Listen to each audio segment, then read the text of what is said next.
এমন আল্লাহর ভয়। ওমর এত ভয় পাইয়া ইন্তেকালের কিছুদিন আগে ছেলের নাম আব্দুল্লাহ, আব্দুল্লাহরে ডাইকা কান্না করে, ডাক দিয়া কয়, আব্দুল্লাহ মনে হয় বেশি দিন বাঁচবো না, তবে আমি দুইটা দোয়া সব সময় করেছি, আমার মরণটা যেন রসুলের শহরে হয় আর দাফনটা যেন রসুলের পার্শ্বে হয়।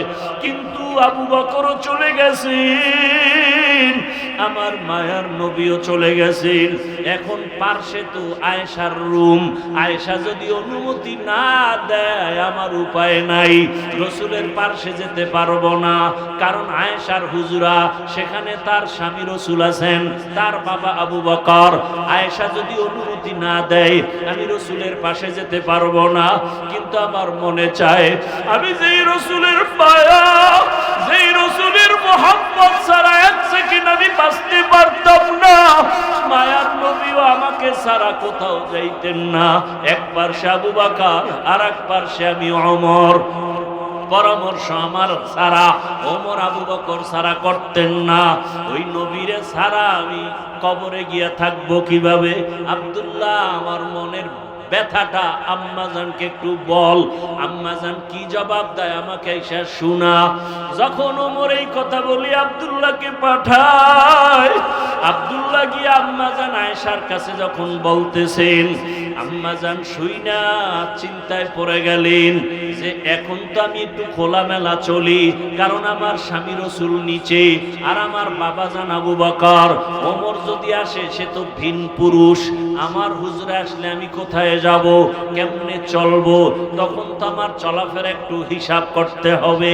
আম্মাজান বলে, আব্দুল্লাহ তোমার বাবারে জানায় দাও, আমি একটু চিন্তা করে বলবো। যখন এ কথা বলিয়া দিল ওমর পেরেশান হয়ে গেলেন। যদি সুসংবাদটা পাইতাম কলিজা ঠান্ডা হয়ে যাইত। এবার ওমর এই চিন্তা করে আর আল্লাহর কাছে দোয়া করেন। একদিন ওমর মসজিদে নববীতে ফজরের ইমামতিতে দাঁড়াইলেন, দুশমন নামাজের ভিতরে পায়ের উপরে আঘাত করলো, ওমর পড়ে গেলেন। ওই দিনটাও ছিল মুহররম মাসের 1 তারিখ। কি মুহররম? মুহররমের 1 তারিখ ছিল। শাহাদাতে হুসাইনের আলোচনা হয়, ওমরের শাহাদাত মুহররমে আলোচনা হয় না কেন? খবর নাই, জাতির আবেগে দৌড়ায়, বিবেক দুর্বল হয়ে গেছে। ওমর পড়িয়া গেছে, রক্তক্ষরণ হচ্ছে। হঠাৎ সবাই ধরাধরি করলো, নামাজ শেষ করতে না পেরে ওমরের টেনে পেছনে আনলো। ওমর বলতেছে আব্দুল্লাহকে, বাবা আমার বোধহয় বিদায়ের সময় আসছে, আমারে আঘাতটা কি মুমিনে করছে না বেঈমান? নাম যখন কইছে আলহামদুলিল্লাহ, আমি তো চাইছি আমি শহীদি মরণ। বেঈমানের আঘাত যখন আসছে আমার মরণটা তো শহীদ। কিন্তু আমার মনে একটা দুঃখ, আম্মাজানের কাছে বিদায় বেলা আর একবার যাও। আম্মাজান তো আমাকে ওয়াদা দেয় নাই, এখন বিদায় বেলা জিজ্ঞাসা করু আমার দাফনটা কি মায়ার রসুলের কাছে হবে নাকি? আব্দুল্লাহ দৌড়ায় চলে গেলেন আম্মাজান আয়েশার কাছে। আম্মাজানকে যখন বললেন, আম্মাজান চোখের পানি ছাড়িয়া বলে, যাও আব্দুল্লাহ যাও, আমি প্রয়োজনে ভিন্ন ভাবে জায়গায় যাব, আমার দাফন এখানে না হলে অন্য জায়গায় হবে। তবে ওমরের দাবি আমি পূরণ করে নিলাম। ওমর শুইনা খুশি মনে কালেমা পড়ে দুনিয়ার থেকে চলে গেলেন। রসুলের পার্শ্বে দাফন। এতদিন বাবা ছিলেন আর রহমতের নবী। আম্মাজান আয়েশা একটু খোলামেলা চলতেছেন রুমে। যখন ওমরের দাফন হয়ে গেল, এখন আম্মাজান চেহারা ঢাইকা, মাথা ঢাইকা রুমের মধ্যে ঢুকেন আর বের হন। কি ব্যাপার? একজনে জিজ্ঞাসা করে, আপনি এমন কেন তো করেন, আগে করেন নাই? কয় এখন তো ওমর, আমার তো একটু পর্দার দিকে নজর বেড়ে গেছে। এতদিন আব্বা ছিল, টেনশন ছিল না, রহমতের নবী ছিল, কোনো পেরেশানি ছিল না। এখন তো ওমর, আমার তো একটু পর্দার খেয়াল বেড়ে গেছে। হেদায়াতের মালিক আমার আল্লাহ। ওরে আবু জাহাল 13 বছর আমার মায়ার নবীকে দেখিয়াও বয়ান শুনিয়াও কালেমা পড়ে না। আর ওমরের মতো বান্দা 27 বছর বয়সে নবীরে জবাই করতে গিয়া কালেমাওয়ালা হয়ে গেল। রহমতের নবী চোখের পানি ছেড়ে কাঁদেন আর আল্লাহকে বলেন, হে মালিক, আবু বকর শুধু আমার সাথে মদিনায় যাবে না, আবু বকরের সফর আমার সাথে আজকে শুরু, জান্নাতের ভেতর পর্যন্ত চলবে। আবু বকরকে জানেননি? আল্লাহ নবীরে সালাম দিয়া জিব্রাইলের পাঠায়। আজকে আল্লাহ জিব্রাইলের গিয়া পাঠায় কয়, যাও আজকে আবু বকরকেও আমার পক্ষ থেকে স্পেশাল সালাম। কে সালাম দিছেন? আল্লাহ নিজে সালাম দিছেন, সেই আবু বকর। কিন্তু তাদের ইতিহাস পড়েন, 4 খলিফার জীবনী লেখা গুগলে সার্চ দেন, সব চলে আসবে। আবু বকরের ইতিহাস যদি পড়া দেখেন, ফলাফল কি পাবেন? সারা জীবন কান্না কান্না কান্না। ওমরে ফারুকের ইতিহাস যদি পড়েন, ফলাফল বেরিয়ে আসবে কান্না কান্না কান্না। ওসমান জিন্নুরাইনের ইতিহাস পড়বেন, ফলাফল বেরিয়ে আসবে কান্না। হযরত আলীর জিন্দেগি ভর কান্না। জান্নাতের টিকিট পাইয়া চোখের পানি ছেড়ে কান্নার আওয়াজ। আল্লাহর আযাবের প্রতি এত ভয়, যেই রাসূলের মারার জন্য তরবারি নিয়ে দৌড়ায় ওমর, 27 বছর বয়সে দৌড়ায় নবীকে জবাই করবে।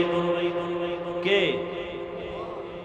রহমতের নবীর সামনে দাঁড়াইয়া তরবারি ফালায় নবীর কাছে ক্ষমা চাইয়া কালেমা পড়িয়া আবার তরবারি হাতে নিল। নবী কইছে হাতটা লাগাও, রসুলের হাতের সাথে ওমরের হাত লাগছে। এই পরিমাণ পাওয়ার আল্লাহ দিছেন। তরবারি নিয়ে ওমর 1 মিনিট আগে ছিল রসুলের দুশমন, রসুলকে কাটবে, সেই তরবারি হাতে নিয়ে বলে, আসো রসুলের দুশমনেরা আমার সামনে।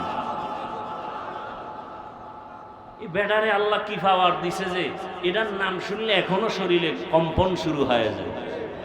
শুধু কি তাই? এই যুবক, ঘুমের আগে যদি অজু কইরা ঘুমাইয়া বুকের উপরে লেখো ওমরের নাম, আইন মিম রা, আঙ্গুল দিয়া, ডান হাতের শাহাদাত আঙ্গুল দিয়া লিখবি, আইন মিম রা।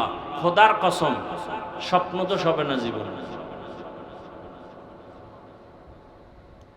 আর তুই যদি 1000 বারও লেখো আর অজু ছাড়া মোবাইলে আকাম করতে করতে ঘুমাও, তোর এক রাইতে জিন্দেগি বরবাদ।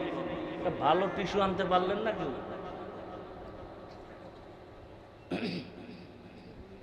রাগ করতেছেন আপনারা? তাহলে এবার বুঝেন তো, ওমরের নামটা বুকে লেখা থাকলে তাও কি কলম দিয়া, আঙ্গুল দিয়া, শাহাদাত আঙ্গুল দিয়া যদি লেখে, তার খারাপ স্বপ্ন দেখবে না। এবার বুঝেন কি পাওয়া। কে সেই ওমর? বাইতুল্লাহ তাওয়াফ করতেছেন রহমতের নবী, সাহাবায়ে কেরামের সাথে ওমরের সাথে তাওয়াফ করতেছেন।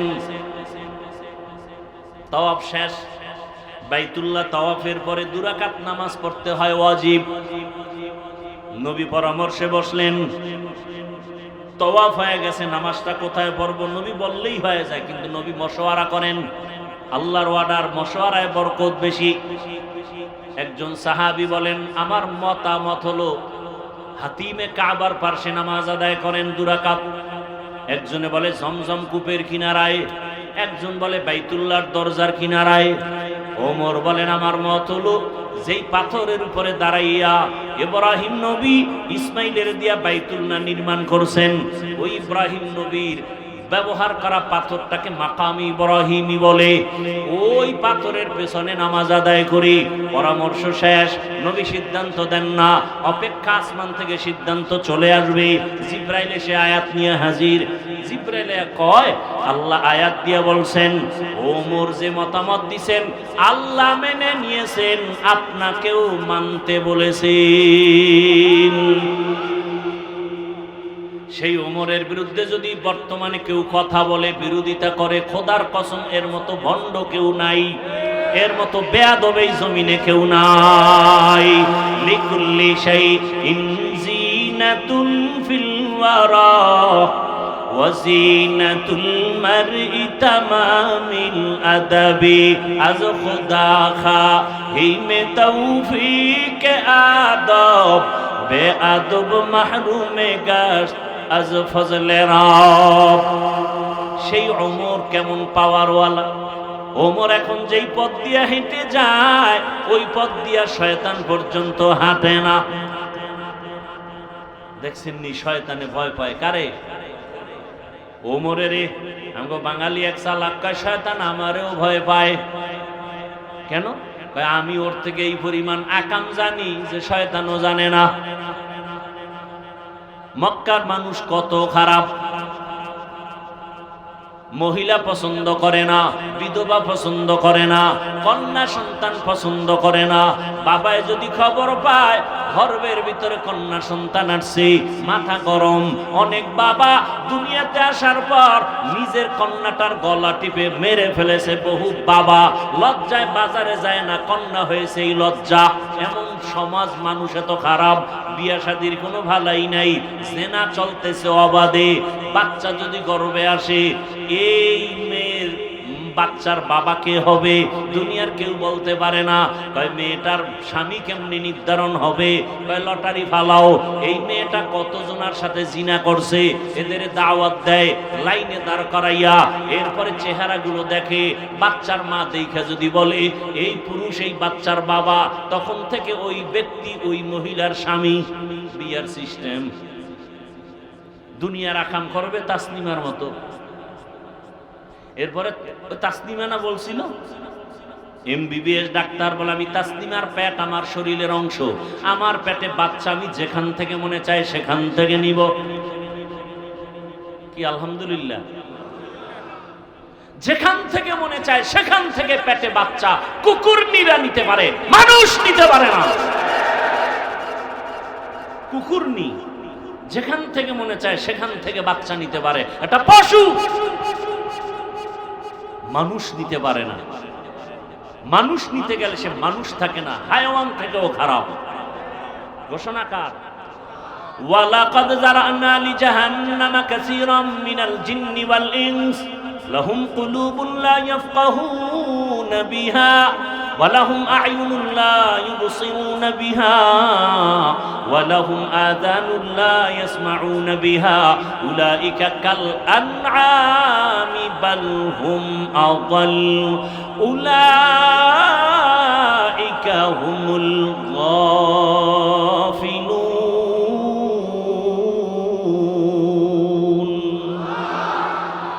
কালামে জিন্দা কোরআনে হাকিম হিকমতে উলায়া জানাস্তু কদিম।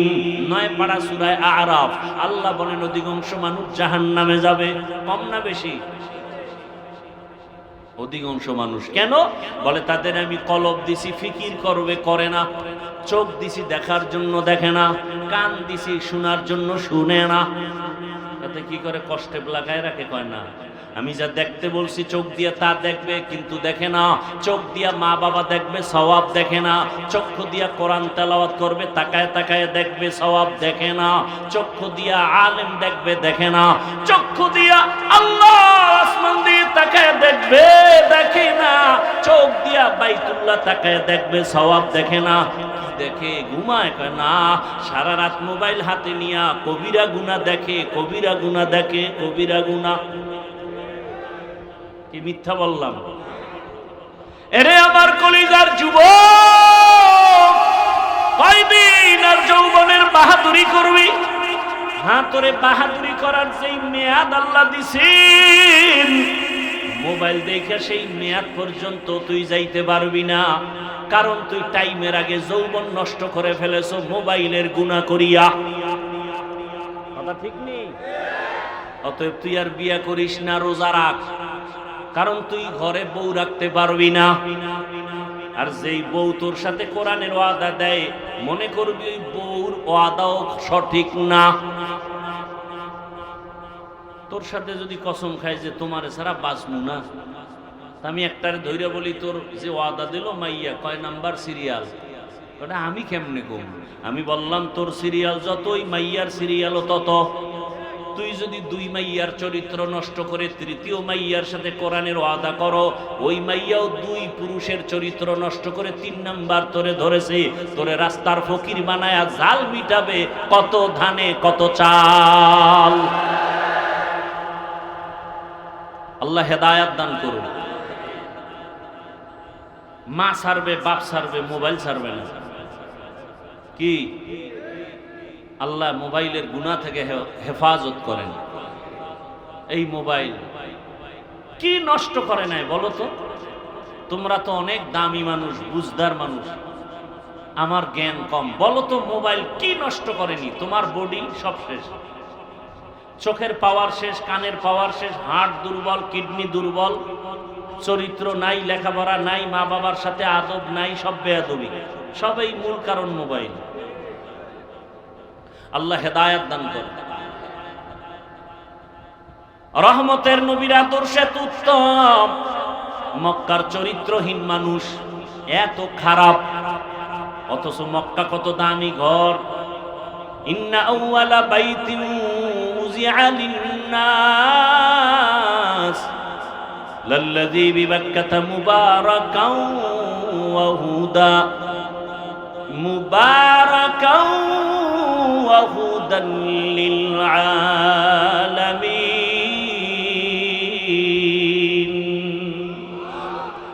এমন একটা দামি ঘর যে তাকাইয়ে, প্রথম তাকাইয়া যা আল্লাহর কাছে চাইবে সাথে সাথে কবুল। কেমন এক ঘর বাইতুল্লাহ, যেই বাইতুল্লাহর সীমানায় কোন মুমিন ঢুকিয়া একবার বলবে আল্লাহ, 1,00,000 বার আল্লাহ বলার সওয়াব। কিয়ামত পর্যন্ত এই বাইতুল্লাহর এরিয়ার মধ্যে সীমানায় কোনো বেঈমান ঢুকতে পারবে না। আল্লাহ বাইতুল্লাহর জায়গার শপথ করে বলে দিয়েছেন, ওয়াত-তিনি ওয়াজ-যাইতুনি ওয়া তুরি সিনিন ওয়া হাদাল বালাদিল আমিন। এত সুন্দর দামি ঘর, সেই ঘরের পাশের মানুষগুলো কেন এত খারাপ? আপনাদের এলাকায় মসজিদ আছে না? কষ্ট হয়? কষ্ট তো আমার হয়। মসজিদের পাশের মানুষ যতটা অন্যায় করবে, অন্যদের তুলনায় বাহিরের মানুষের থেকে কি বেশি করবে না কম? কেন? মসজিদ এটা সম্মান করে, কথা ঠিক? তাহলে দুনিয়ার অন্য জায়গার মানুষ খারাপ হবে, মক্কার পাশের গুলো এত খারাপ কেন? নাম্বার 2, আপনাদের এলাকার কোথাও মদের আড্ডা চলে, জুয়ার আড্ডা চলে? আমি তো আর জানি না, বুঝাবার জন্য বলি। যদি চলে তো কপাল ভালো। কোন দিকটা ভালো? রাত যদি না থাকে, আলোর মর্যাদা বুঝে আসে না। বাতিল যদি না থাকে, হকের পরিচয়ে আসে না। এজন্য হক বাতিলের দ্বন্দ্ব আদম আর শয়তান দিয়ে আল্লাহ লাগায় দিলেন। কিয়ামত পর্যন্ত লড়াই চলবে, লড়াই করে হক বাতিলের দ্বন্দ্বে বিজয়ের পথে আগায় যাও। তোমাদের আড্ডা চলে, কিছু ঈমানওয়ালা হালকা যারা মাঝে মাঝে নামাজ পড়ে, মাঝে মাঝে পড়ে না, এরা ঈশা আলেম ওলামারে ডাক দিয়া কয়, শুনছেন নি এলাকায় মদের আড্ডা চলে, বন্ধ করতে হবে। এলাকার যে বড় হুজুর, সে বলবে তোরা ব, আমি যাই, বলবে। যদি যাইতেও চায় সবাই বলবে না না না, আপনি যাইয়েন না, ওখানে পরিবেশ হয় নাই। এখন যারা হালকা ঈমানওয়ালা, ওরা কয় আমরা আগে গিয়ে দেখি ওখানের কি হালাত, পরে হুজুর গনিমু।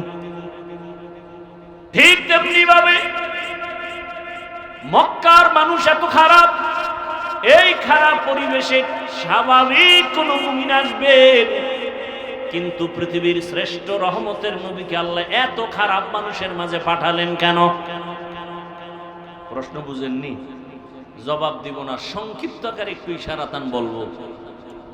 রোগী যত বড়, ডাক্তার তত বড়। রোগী যত বড়, ডাক্তার তত বড়। কেমন ডাক্তার?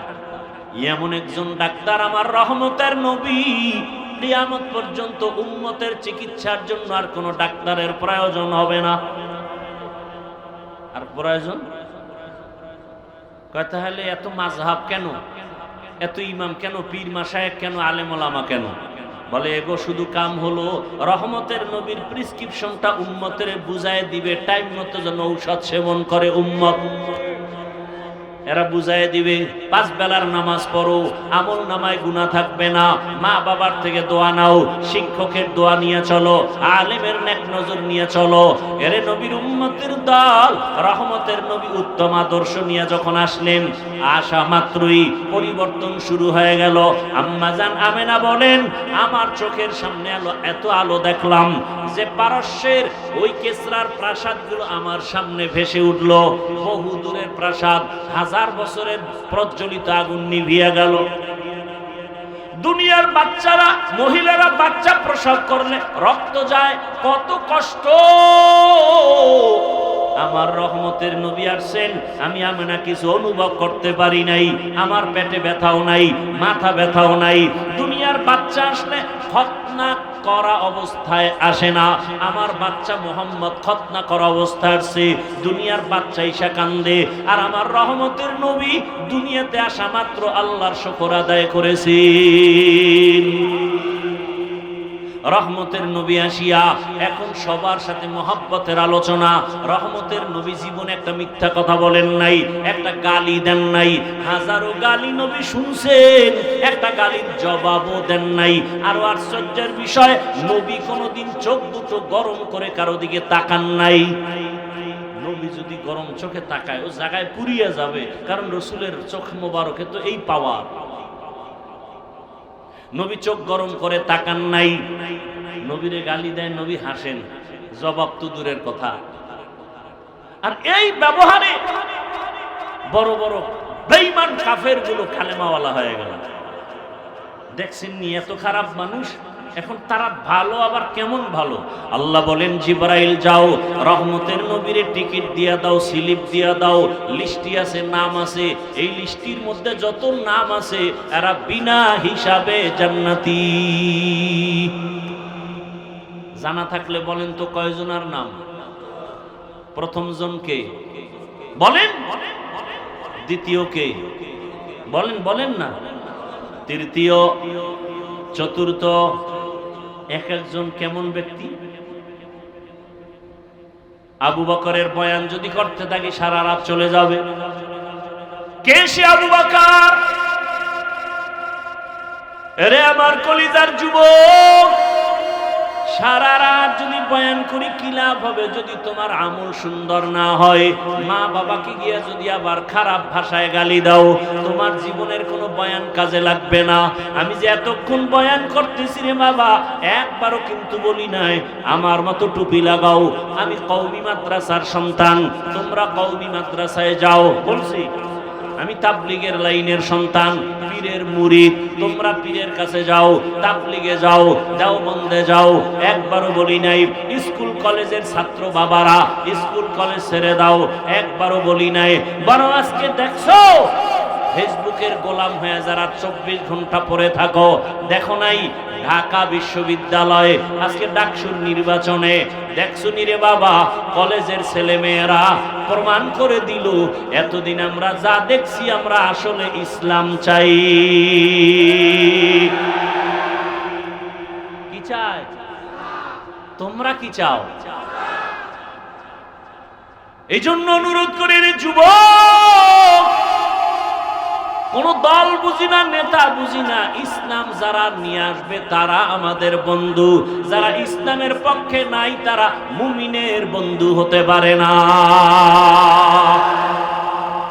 ও পর্দার আড়ালের আম্মা জানেরা, ও মা, এতক্ষণ আপনাদের সন্তানদের যত বয়ান শুনাইলাম, আপনার সন্তান ডাক্তার হবে, ইঞ্জিনিয়ার হবে, প্রফেসর হবে। আল্লাহর কসম মা, আপনার আদর্শ ভালো না থাকলে কোনোদিন ভালো সন্তান হতে পারবে না।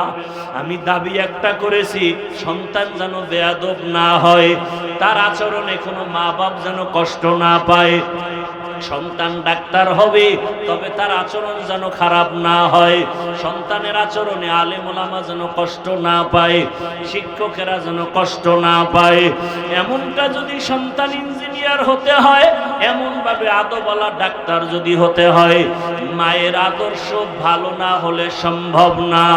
এরে আম্মা জান, আপনাকে আল্লাহ এত সম্মান দান করেছেন, রহমতের নবী আসিয়া 25 বছর বয়সী পরা যৌবনে বিধবা নারী আম্মা জান খাদিজাকে বিবাহ করলেন। দুইজন স্বামী বিদায়ের পরে রসুল আসলেন, সন্তানও আগে হয়ে গেল। এরে নবীর উম্মতের দল, আল্লাহ এত মর্যাদা আপনাদের বাড়ায় দিলেন রসুলের মাধ্যমে।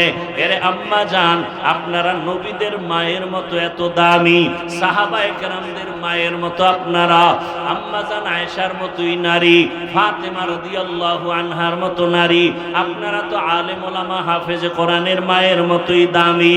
এরে আম্মা জান, আপনার মতো কত মা এই এলাকায় এখনো আছে, বেপরদায় চলে না, মোবাইলে সময় নষ্ট করে না, স্বামীর মাল হেফাজত করে, খেয়ানত করে না।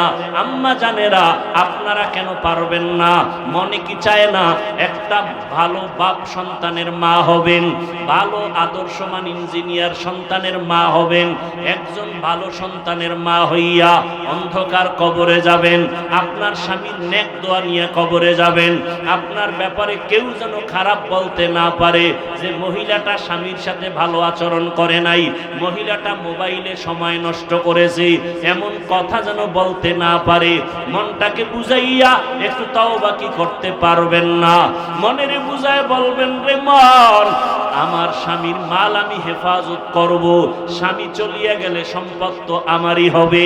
সন্তান যদি চিন্তা করে বাবায় মারা গেলে সম্পদ তো আমার হবে, এই চিন্তা যেই সন্তান করবে, ওই সন্তান বাবার মালের খেয়ানত করবে না, গুনার পথে বাবার মাল খরচ করবে না।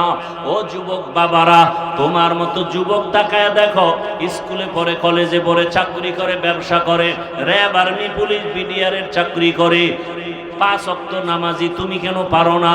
রাস্তায় গাড়ি চালায়, নদীতে মাছ ধরে, জমিনে কাজ করে, 5 ওয়াক্ত নামাজি। তোমার মতো যুবক জেনারেল লাইনে থাকিয়া যদি নবীর আদর্শ মানিয়া চলে, তুমি কেন পারবা না? আমি কিন্তু আবারও বলছি, আমি কিন্তু একবারও বলি না চরমনাই যাও, উজানি যাও, পীরের কাছে যাও, তাবলিগে যাও, কওমি মাদ্রাসায় যাও। আমি কিন্তু উল্টা বলছি, ডাক্তার হও, ইঞ্জিনিয়ার হও, প্রফেসর হও, চাকরিজীবী হও, র্যাব, আর্মি হও, কোনো বাধা নাই, এমপি মন্ত্রী হও, দাবি একটা, বেয়াদব হইবা না। তার মানে বলে দিছি, মা বাবা তোমার সম্পদ, বেয়াদবি করলে মরার আগে ধ্বংস। তার মানে মরবা না, ভুগতে ভুগতে, কষ্ট পাইয়া পাইয়া, জুতার বাড়ি, জায়গায় জায়গায় বেইজ্জতি। শিক্ষকের সাথে বেয়াদবি করবা না, কারণ তোমার জীবন সফলতার তিনি একটা চাবি। শিক্ষক আমাকে এখানে বসাইছে, আমার আব্বা আম্মা শুধু দোয়া করছে, কিন্তু আমারে বয়ান শিখাইছে আমার শিক্ষকেরা, ঠিক নেই? আমার কলম দিয়া দস্তখত আমার মায়ে শিখায় নাই, আব্বা শিখায় নাই, শিক্ষক আমাকে শিখাইছে। আমি আরবি কথা বলি, তেলাওয়াত করি, আমি বাংলা কথা বলি, আমি ইংলিশে কথা বলি, সব আমার শিক্ষকের অবদান, ঠিক নেই? অতএব শিক্ষকের সাথে বেয়াদবি করা যাবে না। ওলামায়ে কেরামের সংস্রব পাইয়া আলেম ওলামা আল্লাহওয়ালাদের নেক নজর পাইছি, যে কারণে বয়ানের মধ্যে টাকা দেওয়া হবে না, খানা দেওয়া হবে না। দীর্ঘ রাত পর্যন্ত তোমরা এখানে বসে আছো যুবক বাবা, খানাও দেওয়া হবে না, টাকাও দেওয়া হবে না।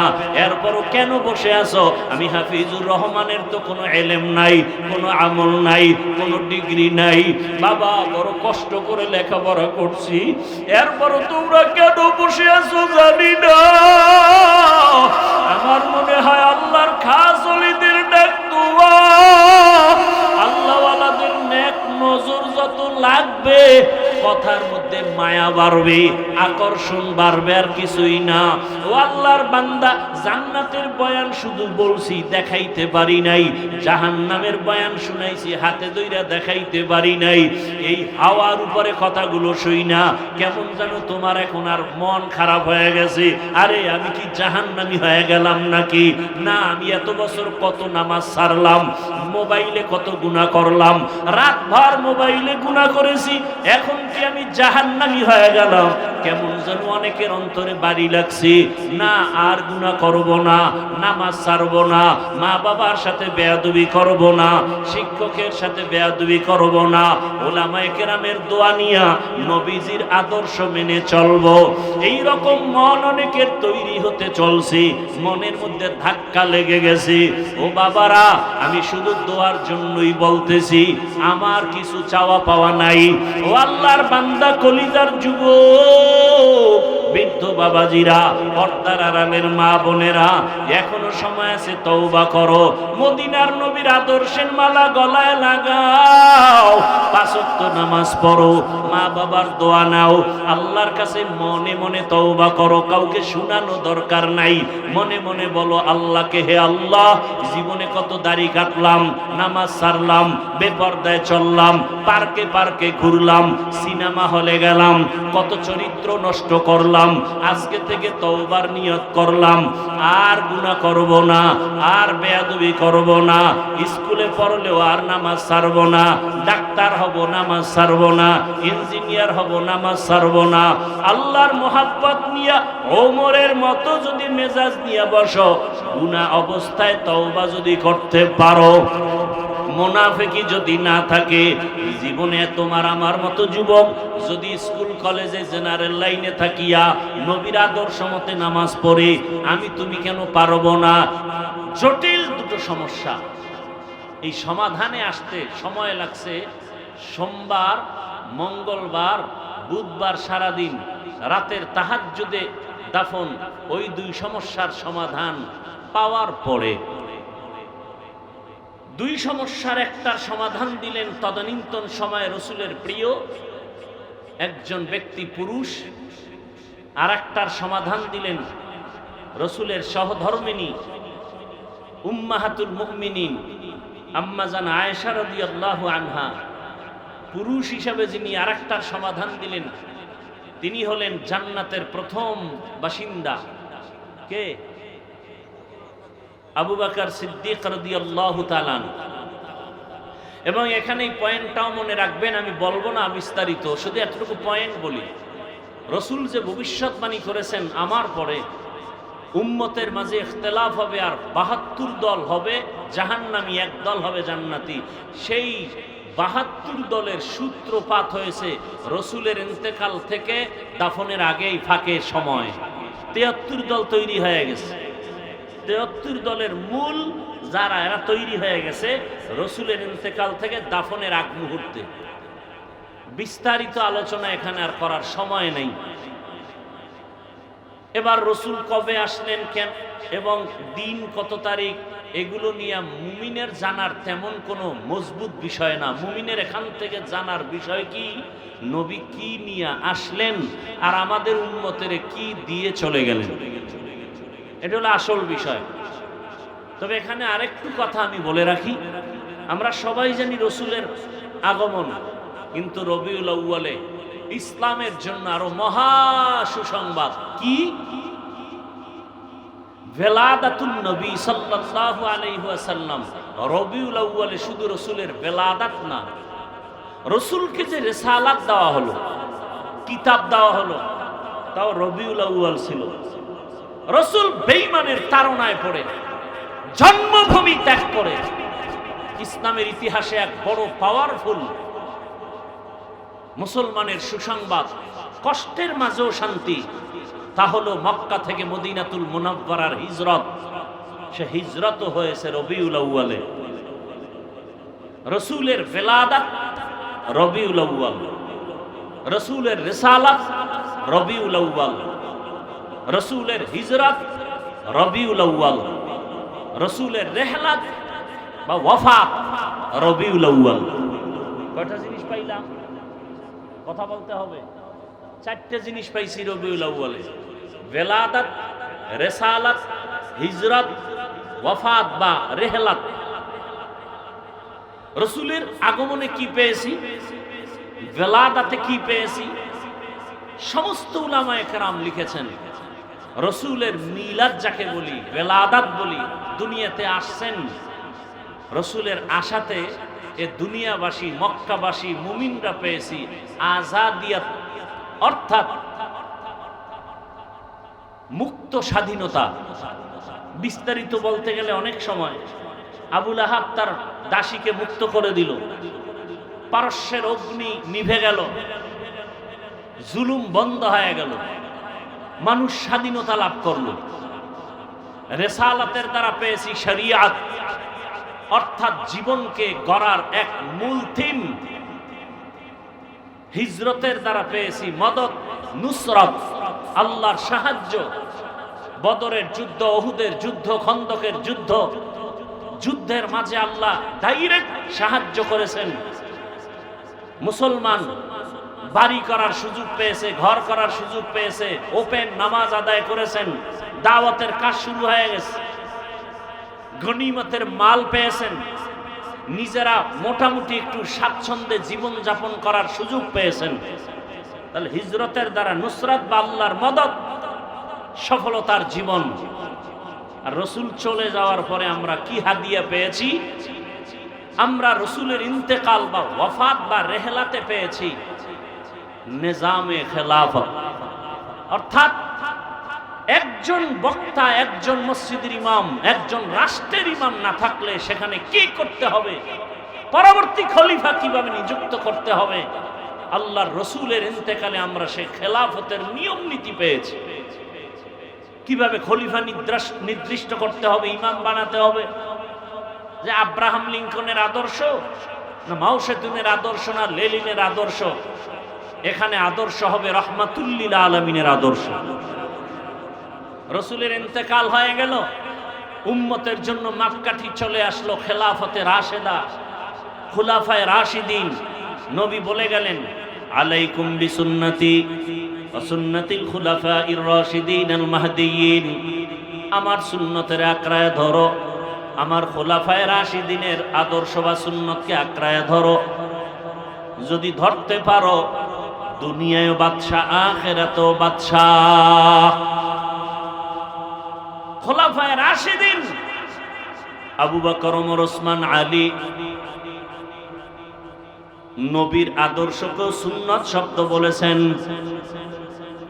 আবু বকর, ওমর, ওসমান, আলীর আদর্শকে সুন্নত শব্দ দ্বারা রাসূল অবহিত করেছেন। আলাইকুম বিসুন্নতি ওয়া সুন্নাতিল খুলাফাইর রাশিদিন আল মাহদিয়িন। খুলাফায়ে রাশিদিনের সুন্নত, আদর্শকে সুন্নত বলার মানে হলো রাসূল বলে গেলেন, আমি দুইটা জিনিস রেখে গেলাম, আঁকড়ায় ধরো।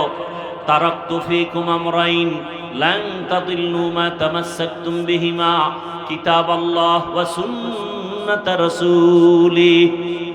আমার সুন্নাত, আমার সাহাবা খোলাফায়ে রাশিদিনের সুন্নত, আমার সুন্নাত খোলাফায়ে রাশিদিনের সুন্নত। কারণ আমার অনেক কাজ আছে যেটা সুন্নত না, আমি করেছি সাহাবায়ে কেরাম করে নাই, অথবা আমি করি নাই সাহাবায়ে কেরাম করছে, আমি সমর্থন দিছি। তোমরা দুনিয়াওয়ালারাও এটা করতে হবে। সাহাবায়ে কেরাম খোলাফায়ে রাশিদিনের সুন্নত। যেমন জুমার দিন 3 বার 2 বার আজান দেওয়া হয়। ওসমান রাদিয়াল্লাহু আনহু 2 বার আজান প্রথা চালু করলেন। খোলাফায়ে রাশিদিনের সুন্নাত, আমি মুহাম্মদ এই নিয়ম করি নাই, ওসমান করেছে, পালন করবা। আলাইকুম বিসুন্নতি ওয়া সুন্নাতিল খুলাফাইর রাশিদিন আল মাহদিয়িন। আমার এরা খলিফা, আমার এরা ছাত্র। কেমন ছাত্র? বলে রাশিদিন, এরা পথ প্রদর্শক। কেমন পথ প্রদর্শক? মাহদিয়িন, এরা হেদায়েত প্রাপ্ত। সুবহানাল্লাহ, না এরা হেদায়েত প্রাপ্ত। রহমতের নবী বলেন, আসহাবি কান্নুজুম, আমার এক একজন সাহাবী আকাশের এক একটা নক্ষত্রের মতো। তার মানে বর্তমানে উদাহরণটা দেওয়া বড় সহজ। আমাদের কুয়াকাটার পরে দক্ষিণবঙ্গে বঙ্গোপসাগর, কক্সেস বাজারের ওপারে বঙ্গোপসাগর। ইলিশ মাছ ধরার জন্য জেলেরা 500 হাত 400 হাত পানির মধ্যে চলে যায়, যেখানে টাওয়ার নাই, নেটওয়ার্ক নাই, মোবাইল বন্ধ, সব বন্ধ। জেলেকে বললাম, তোমরা এমন জায়গায় চলে যাও যেখানে টেলিফোন চলে না, যেখানে 500 হাত পানি, 400 হাত পানি। তো ওখানে তোমরা আবার পথ চিনে বাড়ি আসো কিভাবে? বলে, আমরা আকাশের নক্ষত্র দেখে পথ নির্ণয় করি।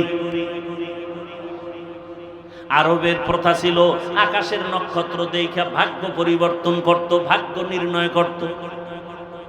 আল্লাহর রাসূল বলেন, আসহাবি কান নুজুম, আমার এক একজন সাহাবী আকাশের নক্ষত্র। তার মানে জান্নাতে তোমার ভাগ্য পরিবর্তনের এক একটা নক্ষত্র, এক একটা হাতিয়ার।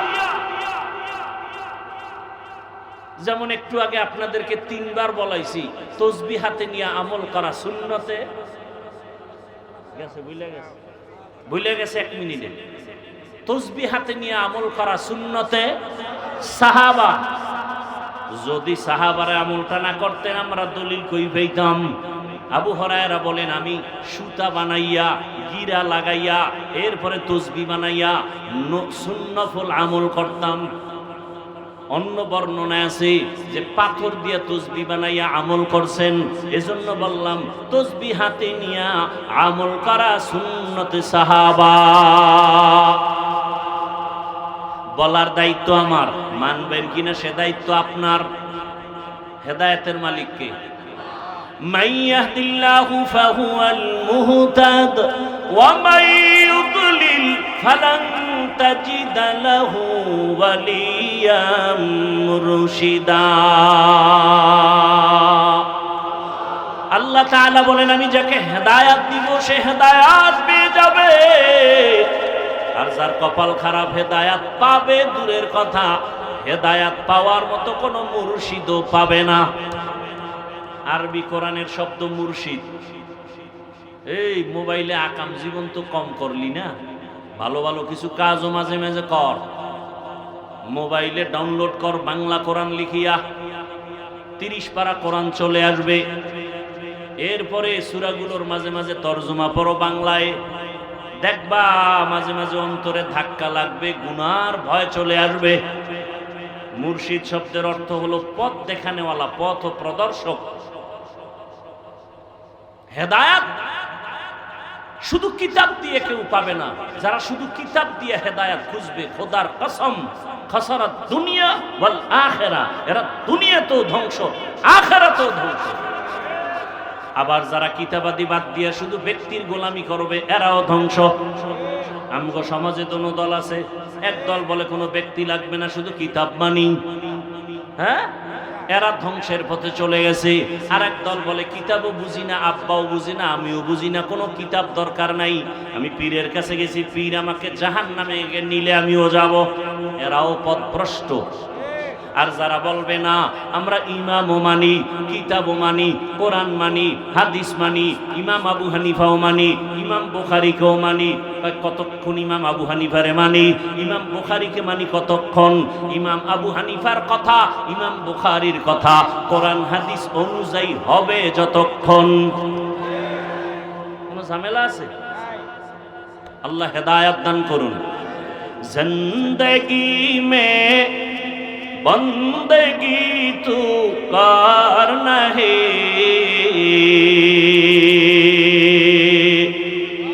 जिंदगी में बंदगी तू करना है, जिंदगी बे बंदगी शर्मिंदा है, जिंदगी बे बंदगी शर्मिंदा है। दुनिया में हो दुनिया का तलबगार ना हो, बाजार से गुजर हो खरीदार ना हो। ये दुनिया एक मिसल कागज फूल है, ये दुनिया एक मिसल कागज फूल है जिंदगी में बंदगी तू करना है जिंदगी में बंदगी तू करना है जिंदगी बे बंदगी शर्मिंदा है जिंदगी बे बंदगी शर्मिंदा है जिंदगी में बंदगी कुन बंदगी बंदगी बे जिंदगी शर्मिंदगी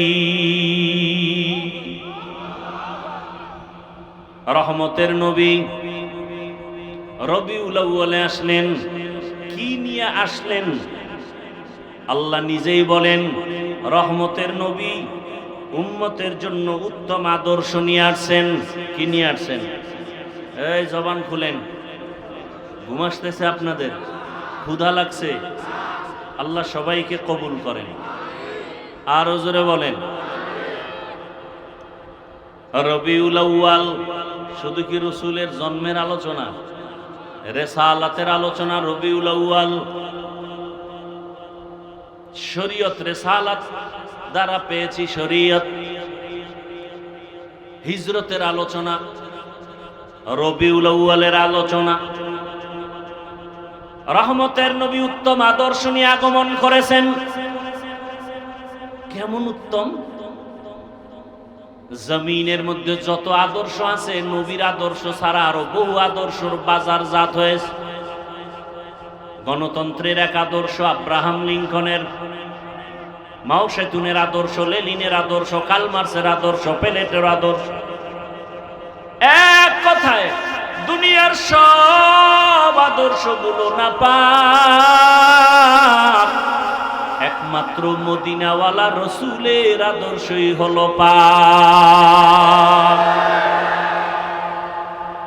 এখানে আপনারা অনেক আল্লাহর বান্দা শিক্ষিত মানুষ কেউ যদি সাহস নিয়ে দাঁড়াইয়া বলতে পারেন আমি আমার ইমানের কথা বলতেছি কেউ যদি বলতে পারেন হাফিজ ভাই রসুলের আদর্শ থেকে দামি আদর্শ শেখ মুজিবুর রহমানের ভিতরে আছে আমার কথা শুনেন নাউজুবিল্লাহ আগে বলেন কেন আমি কি বলতে চাই শুনেন আপনি নাউজুবিল্লাহর কোনো বেইল আছেনি মিয়া ফজর পড়েন নাই জহুর পড়েন নাই আসর পড়েন নাই মাগরিব পড়েন নাই এশা পড়েন নাই আপনি আশেকে রসুল আপনি নাউজুবিল্লাহর ভ্যালু কি ওয়াজের আগে উবিরি মোনাজাতের পরে উবিরি আপনি নাউজুবিল্লাহ বললেও কি আর না বললেও কি আল্লাহ হেদায়াত দান করুন তবে আপনাদের ফতুয়া তো একটা জানা আছে নামাজ না পড়লেও আপনাদের দিল তাজা মদিনার রসুল বলেন নামাজ যারা পড়ে না ওরা পৃথিবীর নিকৃষ্ট চোর আর আপনি বলেন আপনার দিল পরিষ্কার আল্লাহ হেদায়াত দান করুন যদি কেউ বলতে পারে শেখ মুজিবুর রহমানের আদর্শ রসুলেরটার থেকেও ভালো তাহলে আমারটা আমি বলছি আমি রসুলেরটা বাদ দিয়া তার আদর্শ নিব খুব খেয়াল করেন কেউ যদি এখানে দাঁড়ায় বলতে পারেন শিক্ষিত বাবারা রসুলের আদর্শ থেকে জিয়াউর রহমান সাহেবের আদর্শ আরো সুন্দর তাহলে আমি রসুলেরটা বাদ দিয়া জিয়াউর রহমানেরটা নিব বলার মতো কলিজা আসেনি কারো হ্যাঁ নাই তো নাই বরং আমার থেকে শুনো জমিনে যত আদর্শ সব আদর্শ না পাক একমাত্র মদিনার আদর্শই হলো পাক আচ্ছা অনেকটা না পাক কেন জিয়াউর রহমান সাহেবের আদর্শটাও না পাক শেখ মুজিবুর রহমান সাহেবের আদর্শ না পাক আব্রাহাম লিঙ্কনের আদর্শ না পাক মাও সেতুনের আদর্শ না পাক কেন তাদের জিন্দেগিটাই না পাক তাদের দিমাগটাই না পাক কি যেই লোকটা তিন বেলা খানা খাইয়া মদের বোতল হাতে নেয় বিড়ি টানে ওর দিমাগ ঠিক আছে আপনাদের দেশে কেউ মদ পান করিয়া জিকির করেনি বরং বউরে মা কয়া ডাকে ঠিক নেই তাহলে তার মেধা ঠিক আছে যার বিবেক ঠিক নাই, তার বুদ্ধিমত্তাও ঠিক নাই, তার থিওরি গুলো সব ভুল। কথা ঠিক? অতএব আমার রসুল কেন পাক? বলে আমার রসুলের পুরা জিন্দেগিটাই পাক। কেমন পাক? রসুল এমন এক সময় মক্কা নগরীতে আসেন, যেই মক্কা নগরীর মানুষগুলো ছিল চরিত্রহীন, লম্পট, এত খারাপ। মক্কার মানুষের মতো খারাপ জমিনে আর কোনো মানুষ ছিল না। কেমন খারাপ? নারী আর পুরুষ সব উলঙ্গ, বাইতুল্লাহ তাওয়াফ করে, সব একসাথে নারী পুরুষ উলঙ্গ। বিষয় কি? আমগো কাপড় নাপাক, ময়লা, এই জন্য এই কাপড় নিয়ে বাইতুল্লাহ যাব না, লজ্জা, ল্যাংড়া যাবো। ওই একজনে আমগো উদাহরণ আছে না, পাগড়ির ফজিলতের কথা শুনে লঙ্গি খুইরা বান্ধে ফেলাইছে। লঙ্গি থাকে থাক না থাক, কিন্তু পাগড়ির বরকত ছাড়া যাবে না। কিছু মানুষ আছে না অতি আবেগ, কোরবানির বয়ান শুনে নিয়ত করছে কোরবানি না দিয়ে মরমু না, বাড়ি যায় টেনশনে পড়ে গেছে, ওয়াদা তো করে ফেলছি, ওয়াদা ভাঙা যাবে না, তো কাবা ঘর ভাঙার সমান। কোরবানি যে দিব টাকা নাই, কি করা যায়? কয় চুরি করে হলেও দিব। চুরি করবো কই? মামার বাড়ি একটা নতুন গরু কিনছে, দেওয়ার জন্য এটারে নিয়ে আসছে। রাস্তায় ইমাম সাহেব দেখে, খাই তুমি না গরিব? বলে হ্যাঁ। তো গরু নিয়ে যাও কই? বলে নিয়ত করে ফেলাইছি কোরবানি দেব। বইলে আনছো? বলে বইলে আনলে কি আর ভোর রাত্রে আসছি? এটা চুরি করে নিয়ে যায়। তো চুরি করে কি কোরবানি হবে? কয় এমন একটা প্যাস আপনি দিবেন তা বুঝছি। জবাবও রেডি। চুরি করার গুনাহ কোরবানির ফজিলাত সমান, মাঝখানে গোশত খামু ভাও। মক্কার মানুষ এত জাহেল, পশু জবাই করিয়া রক্তগুলো দেওয়ালে মাখে বাইতুল্লাহর বরকত মনে করে। আল্লাহ বলে সাবধান, লা ইয়ানালাল্লাহা লুহুমুহা ওয়ালা দিমাউহা ওয়ালাকিন ইয়ানালুহুত তাকওয়া মিনকুম। এই পশু জবাই করনেওয়ালা, তোর রক্ত গোশতর কোনো মূল্য নাই, তোর অন্তরের তাকওয়ার বড় দাম। ইন্না আকরামাকুম ইনদাল্লাহি আতকাকুম। আল্লাহর কাছে আমার চেহারার দাম। বলেন, আল্লাহর কাছে আমার কণ্ঠের দাম, আল্লাহর কাছে আমার পোশাকের দাম। قال رسول الله صلى الله عليه وآله وسلم إن الله لا ينظر إلى صوركم وأموالكم ولكن ينظر إلى قلوبكم وأعمالكم। রহমতের নবী বলেন, জান্নাতুল মাওয়া দেহাদুরা মাকাম জুজবা হাকচি যে মাখাদ ইনসো জা ফজলে উ আমস্তে দর জুমলা জাহা। মক্কার মানুষ কত খারাপ! মহিলা পছন্দ করে না, বিধবা পছন্দ করে না, কন্যা সন্তান পছন্দ করে না। বাবায় যদি খবর পায় গর্ভের ভিতরে কন্যা সন্তান আসছে, মাথা গরম। অনেক বাবা দুনিয়াতে আসার পর নিজের কন্যাটার গলা টিপে মেরে ফেলেছে। বহু বাবা লজ্জায় বাজারে যায় না, কন্যা হয়েছে এই লজ্জা। এমন সমাজ, মানুষ এত খারাপ। বিয়া শাদির কোনো ভালাই নাই, জেনা চলতেছে অবাধে। বাচ্চা যদি গর্ভে আসে, এই মেয়ের বাচ্চার বাবা কে হবে দুনিয়ার কেউ বলতে পারে না। কয় মেয়েটার স্বামী কেমনি নির্ধারণ হবে? কয় লটারি ফালাও। এই মেয়েটা কতজনের সাথে জিনা করছে, এদের দাওয়াত দেয়, লাইনে দাঁড় করাইয়া এরপরে চেহারাগুলো দেখে। বাচ্চার মা দেখা যদি বলে এই পুরুষ এই বাচ্চার বাবা, তখন থেকে ওই ব্যক্তি ওই মহিলার স্বামী। বিয়ার সিস্টেম। দুনিয়া রাখাম করবে তাসনিমার মতো। এরপরে তাসনিমা না বলছিল, MBBS ডাক্তার বলে আমি তাসনিমার পেট আমার শরীরের অংশ, আমার পেটে বাচ্চা, আমি যেখান থেকে মনে চায় সেখান থেকে নিব। কি আলহামদুলিল্লাহ! যেখান থেকে মনে চায় সেখান থেকে পেটে বাচ্চা।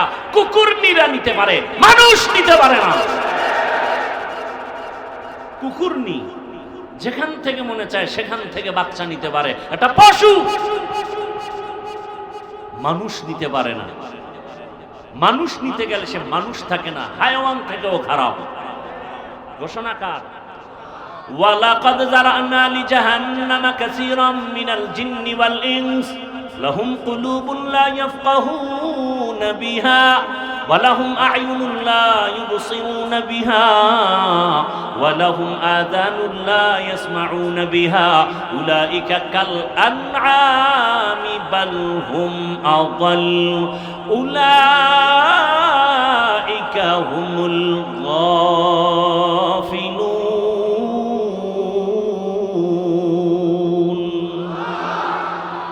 কালামে জিন্দা কোরআনে হাকিম হিকমতে উলায়া জানাস্তু কদিম।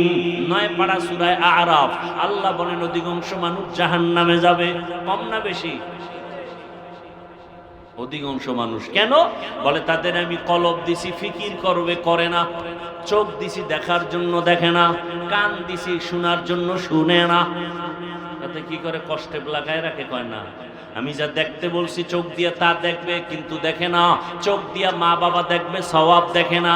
চক্ষু দিয়া কোরআন তেলাওয়াত করবে, তাকায় তাকায় দেখবে, সওয়াব দেখে না।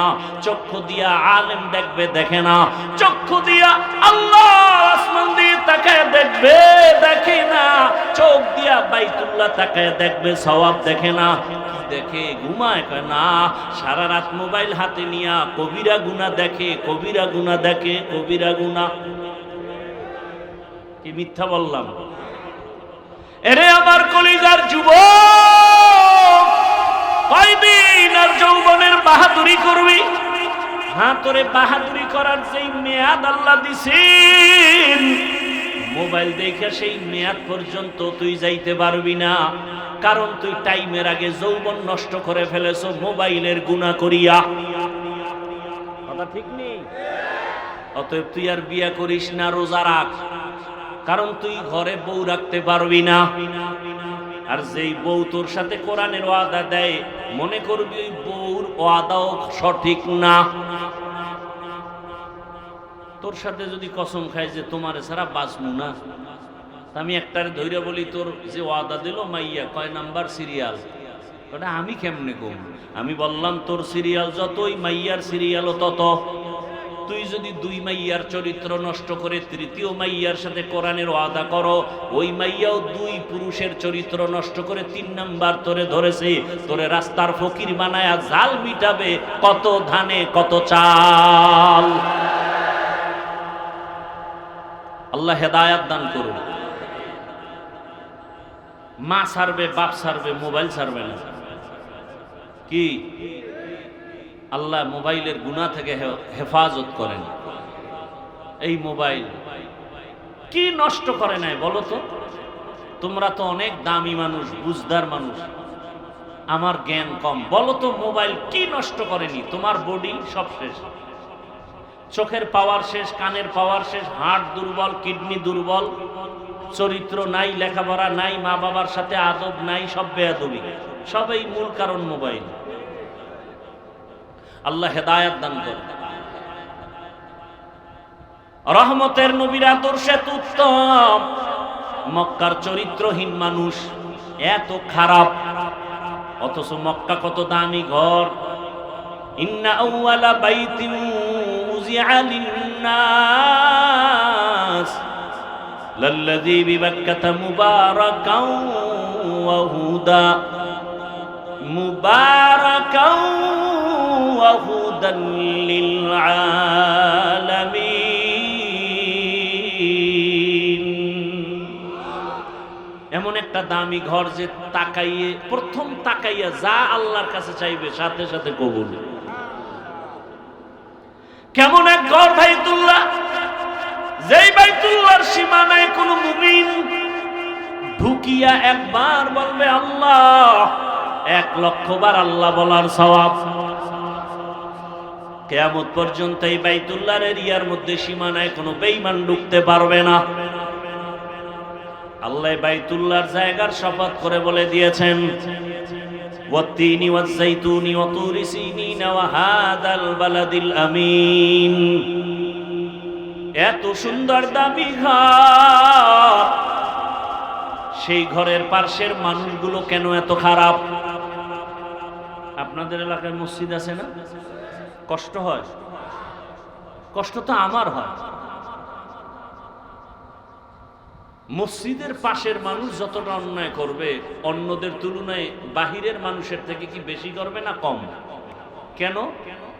মসজিদ এটা সম্মান করে, কথা ঠিক? তাহলে দুনিয়ার অন্য জায়গার মানুষ খারাপ হবে, মক্কার পাশের গুলো এত খারাপ কেন?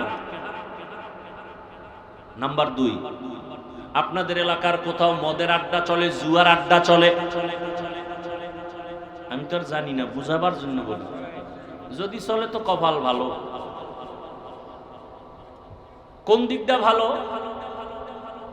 রাত যদি না থাকে আলোর মর্যাদা বুঝে আসে না, বাতিল যদি না থাকে হকের পরিচয়ে আসে না। এজন্য হক বাতিলের দ্বন্দ্ব আদম আর শয়তান দিয়ে আল্লাহ লাগায় দিলেন। কিয়ামত পর্যন্ত লড়াই চলবে, লড়াই করে হক বাতিলের দ্বন্দ্বে বিজয়ের পথে আগায় যাও। তো মদের আড্ডা চলে, কিছু ঈমানওয়ালা হালকা যারা মাঝে মাঝে নামাজ পড়ে মাঝে মাঝে পড়ে না, এরা ঈশা আলেম ওলামারে ডাক দিয়া কয়, শুনছেন নি এলাকায় মদের আড্ডা চলে, বন্ধ করতে হবে। এলাকার যে বড় হুজুর সে বলবে তোরা ব, আমি যাই, বলবে। যদি যাইতেও চায় সবাই বলবে না না না আপনি যাইয়েন না, ওখানে পরিবেশ হয় নাই। এখন যারা হালকা ঈমানওয়ালা ওরা কয় আমরা আগে গিয়ে দেখি ওখানের কি হালাত, পরে হুজুর গনিমু। ঠিক তেমনি ভাবে মক্কার মানুষ এত খারাপ, এই খারাপ পরিবেশে স্বাভাবিক কোন মুমিন আসবে, কিন্তু পৃথিবীর শ্রেষ্ঠ রহমতের নবীকে আল্লাহ এত খারাপ মানুষের মাঝে পাঠালেন কেন? প্রশ্ন বুঝেননি? জবাব দিব না, সংক্ষিপ্ত আকারে একটু ইশারাতান বলবো। রোগী যত বড় ডাক্তার তত বড়, রোগী যত বড় ডাক্তার তত বড়। কেমন ডাক্তার? এমন একজন ডাক্তার আমার রহমতের নবী, কিয়ামত পর্যন্ত উম্মতের চিকিৎসার জন্য আর কোন ডাক্তারের প্রয়োজন হবে না। আর প্রয়োজন কয় তাহলে এত মাযহাব কেন, এত ইমাম কেন, পীর মাশায়েখ কেন, আলেম ওলামা কেন? বলে এগো শুধু কাম হলো রহমতের নবীর প্রেসক্রিপশনটা উম্মতের বুঝায় দিবে, টাইম মতো যেন ঔষধ সেবন করে উম্মত। এরা বুঝায় দিবে 5 বেলার নামাজ পড়ো, আমল নামায় গুনাহ থাকবে না, মা বাবার থেকে দোয়া নাও, শিক্ষকের দোয়া নিয়ে চলো, আলেমের নেক নজর নিয়ে চলো। এরে নবীর উম্মতের দল, রহমতের নবী উত্তম আদর্শ নিয়ে যখন আসলেন, আসা মাত্রই পরিবর্তন শুরু হয়ে গেল। আম্মা জান আমেনা বলেন, আমার চোখের সামনে এত আলো দেখলাম যে পারস্যের ওই কেসরার প্রাসাদগুলো আমার সামনে ভেসে উঠল। বহু দূরের প্রাসাদ, 1000 বছরের প্রজ্বলিত আগুন নিভিয়ে গেল।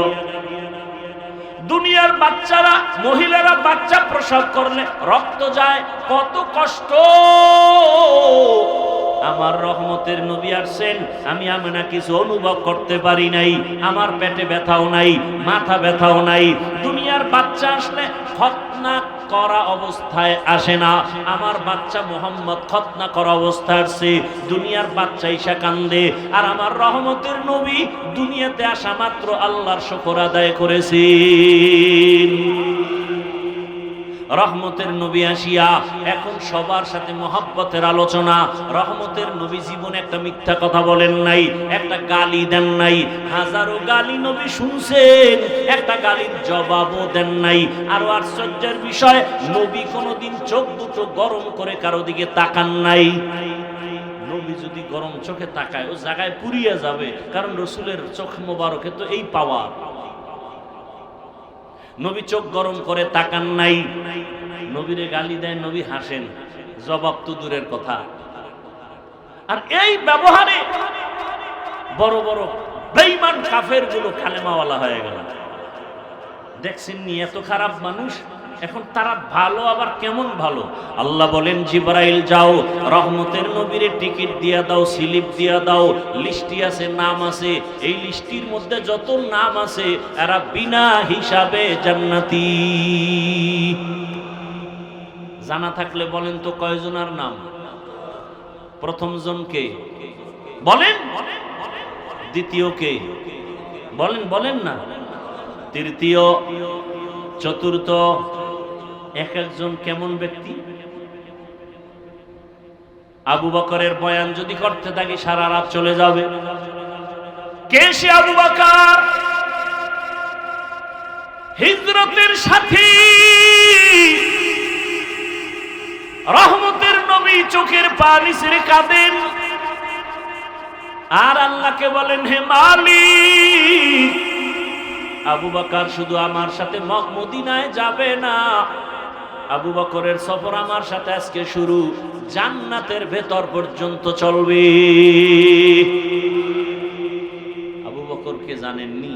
আল্লাহ নবীরে সালাম দিয়া জিব্রাইলের পাঠায়, আজকে আল্লাহ জিব্রাইলের গিয়া পাঠায় কয় যাও, আজকে আবু বকরকেও আমার পক্ষ থেকে স্পেশাল সালাম। কে সালাম দিছেন? আল্লাহ নিজে সালাম দিছেন, সেই আবু বকর। কিন্তু তাদের ইতিহাস পড়েন, 4 খলিফার জীবনী লেখা গুগলে সার্চ দেন, সব চলে আসবে। আবু বকরের ইতিহাস যদি পড়া দেখেন, ফলাফল কি পাবেন? সারা জীবন কান্না কান্না কান্না। ওমরে ফারুকের ইতিহাস যদি পড়েন, ফলাফল বেরিয়ে আসবে কান্না কান্না কান্না। ওসমান জিন্নুরাইনের ইতিহাস পড়বেন, ফলাফল বেরিয়ে আসবে কান্না। হযরত আলীর জিন্দেগি ভর কান্না। জান্নাতের টিকিট পাইয়া চোখের পানি ছেড়ে কান্নার আওয়াজ। আল্লাহর আযাবের প্রতি এত ভয়, যেই রসুলের মারার জন্য তরবারি নিয়ে দৌড়ায় ওমর, 27 বছর বয়সে দৌড়ায় নবীকে জবাই করবে।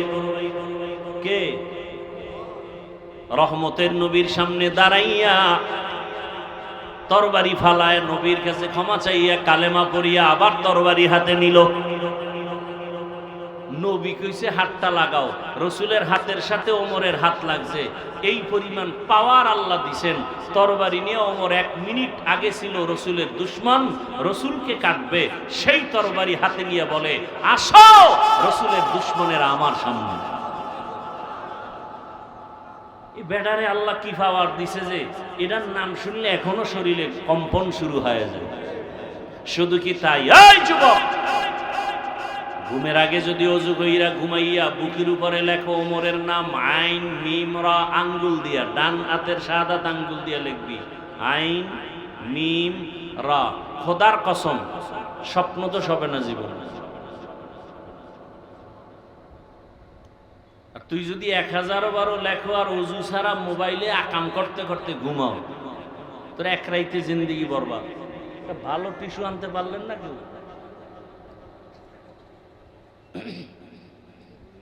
রাগ করতেছেন আপনারা? তাহলে এবার বুঝেন তো, ওমরের নামটা বুকে লেখা থাকলে তাও কি কলম দিয়া, আঙ্গুল দিয়া, শাহাদাত আঙ্গুল দিয়া যদি লেখে, তার খারাপ স্বপ্ন দেখবে না। এবার বুঝেন কি পাওয়া। কে সেই ওমর? বাইতুল্লাহ তাওয়াফ করতেছেন রহমতের নবী, সাহাবায়ে কেরামের সাথে ওমরও সাথে তাওয়াফ করতেছেন। তাওয়াফ শেষ, বাইতুল্লাহ তাওয়াফের পরে 2 রাকাত নামাজ পড়তে হয় ওয়াজিব। নবী পরামর্শে বসলেন, তাওয়াফ হয়ে গেছে, নামাজটা কোথায় পড়বো? নবী বললেই হয়ে যায়, কিন্তু নবী মশওয়ারা করেন। আল্লাহর ওয়ার্ডার, মশওয়ারায় বরকত বেশি। একজন সাহাবী বলেন, আমার মতামত হলো হাতিমে কাবার পার্শ্বে নামাজ আদায় করেন 2 রাকাত। একজনে বলে জমজম কূপের কিনারায়, একজন বলে বাইতুল্লাহর দরজার কিনারায়। ওমর বলেন, আমার মত হলো যেই পাথরের উপরে দাঁড়াইয়া ইব্রাহিম নবী ইসমাইলের দিয়া বাইতুল্লাহ নির্মাণ করছেন, ওই ইব্রাহিম নবীর ব্যবহার করা পাথরটাকে মাকামি ইব্রাহিমী বলে, ওই পাথরের পেছনে নামাজ আদায় করি। পরামর্শ শেষ, নবী সিদ্ধান্ত দেন না, অপেক্ষা আসমান থেকে সিদ্ধান্ত চলে আসবে। জিব্রাইল এসে আয়াত নিয়ে হাজির। জিব্রাইল কয়, আল্লাহ আয়াত দিয়ে বলছেন, ওমর যে মতামত দিছেন আল্লাহ মেনে নিয়েছেন, আপনাকেও মানতে বলেছেন। সেই ওমরের বিরুদ্ধে যদি বর্তমানে কেউ কথা বলে, বিরোধিতা করে, খোদার কসম এর মতো ভণ্ড কেউ নাই, এর মতো বেয়াদব এই জমিনে কেউ নাই। লিকুল্লি শাইইন জিনাতুন ফিল ওয়ারা ওয়াজিনাতুল মারই তামামিল আদাবি আজ খুদা খা হিমে তৌফিক আদব বেআদব মাহরুমে গাশত আজ ফজলে রব। সেই ওমর কেমন পাওয়ারওয়ালা! ওমর এখন যেই পথ দিয়ে, ভোটের আগে টাকা খাবা না, পায়খানা খাইও, হালাল সাবান দিয়া কুলি করবার শেষ। কিন্তু যারা ভোটের আগে টাকা খাবা, জাহান্নামের আগুন ছাড়া উপায় নাই। এই যুবকেরা, সত্য কথার সাক্ষী দিও বাবা, মানো আর না মানো, আল্লাহর কোরআনটা কি সত্য? একটু বুঝা শুনে বলো, কত পার্সেন্ট সত্য? সন্দেহ নাই? আচ্ছা, কোরআন যে 100% সত্য, কতটুকু? অর্ধেক। তাহলে বলো, যুবকদেরকে বলছি, বলো পুরাটাই সত্য? আচ্ছা, কোরআনের মধ্যে যত বয়ান আছে তাও কি সত্য? সাক্ষী দাও।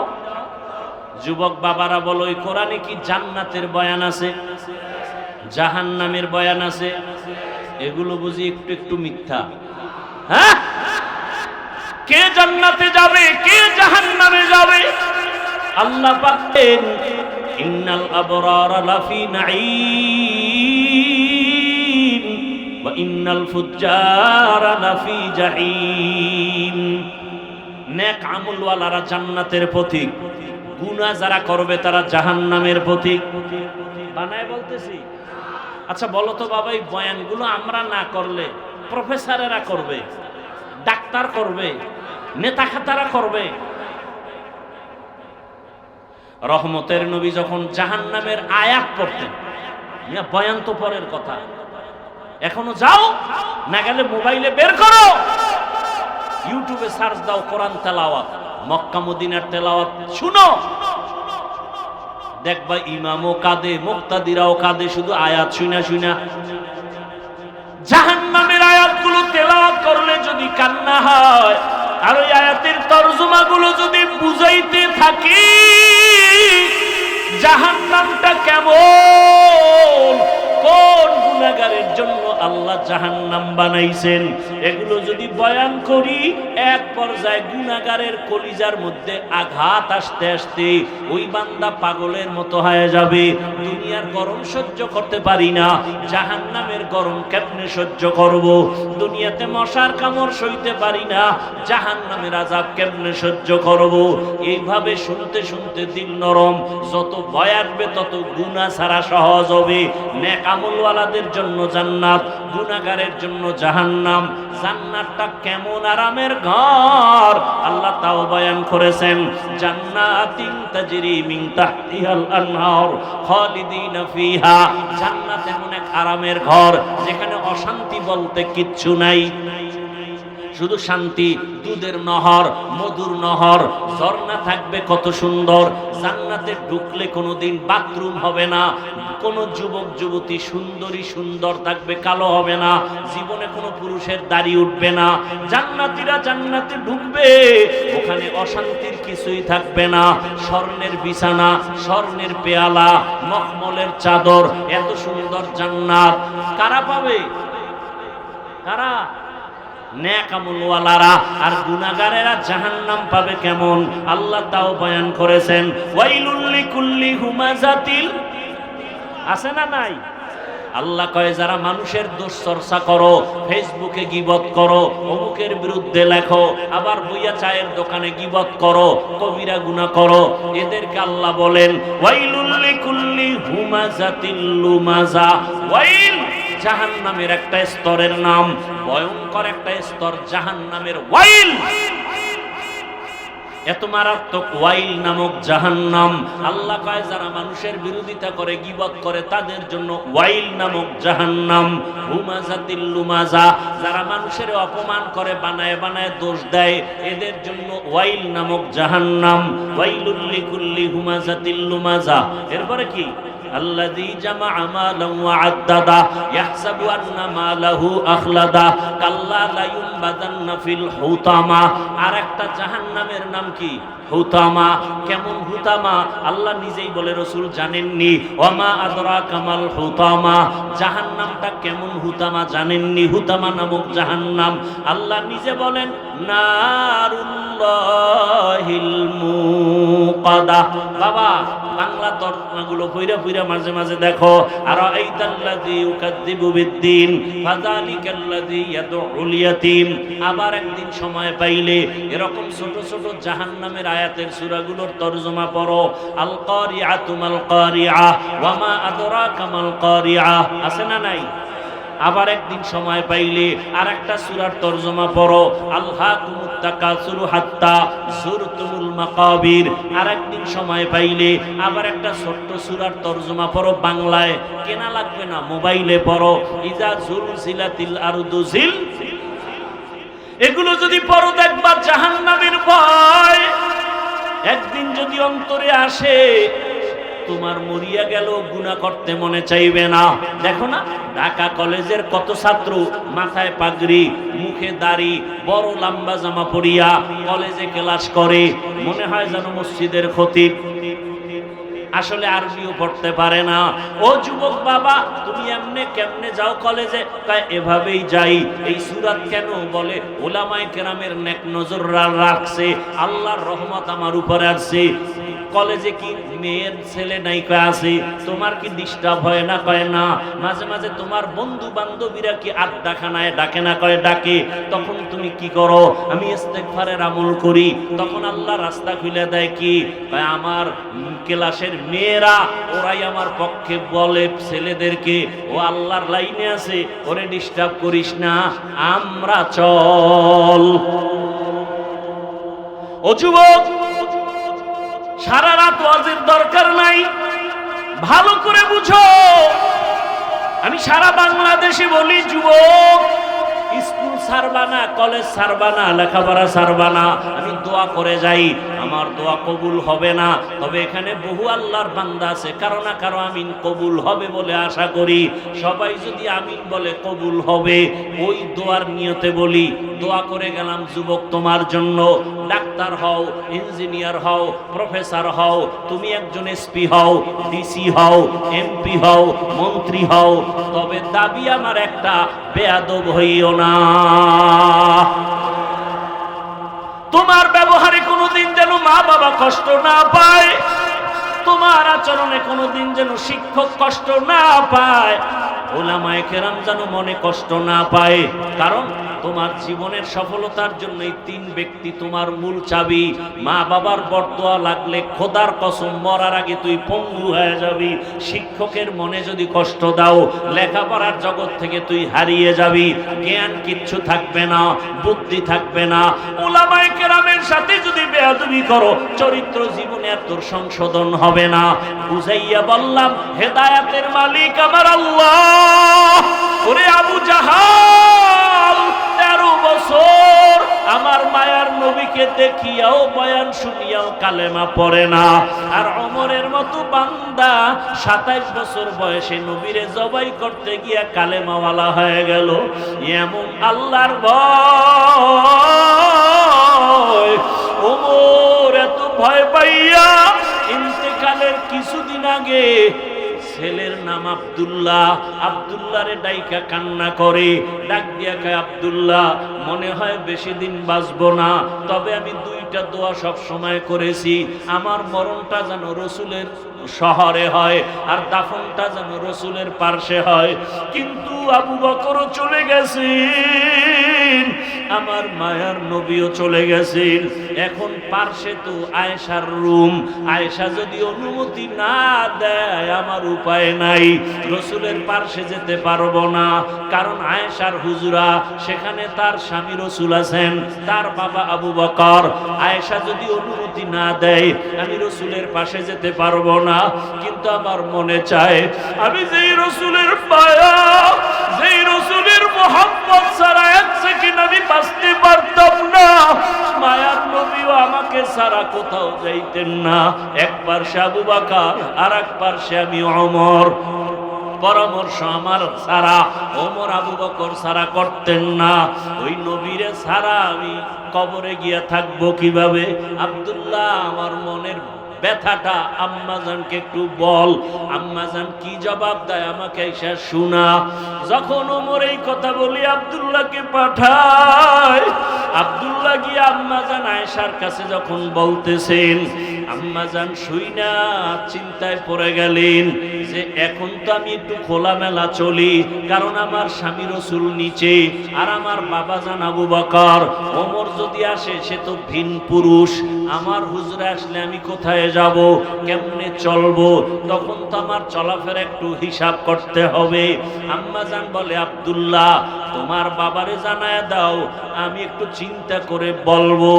যখন এই কথা বলিয়া দিল ওমর পেরেশান হয়ে গেলেন। যদি সুসংবাদটা পাইতাম কলিজা ঠান্ডা হয়ে যাইত। এবার ওমর এই চিন্তা করে আর আল্লাহর কাছে দোয়া করেন। একদিন ওমর মসজিদে নববীতে ফজরের ইমামতিতে দাঁড়াইলেন। দুশমন নামাজের ভিতরে পায়ের উপরে আঘাত করলো, ওমর পড়ে গেলেন। ওই দিনটাও ছিল মুহররম মাসের 1 তারিখ। কি মুহররম? মুহররমের 1 তারিখ ছিল। শাহাদাতে হুসাইনের আলোচনা হয়, ওমরের শাহাদাত মুহররমে আলোচনা হয় না কেন? খবর নাই, জাতির আবেগে দৌড়ায়, বিবেক দুর্বল হয়ে গেছে।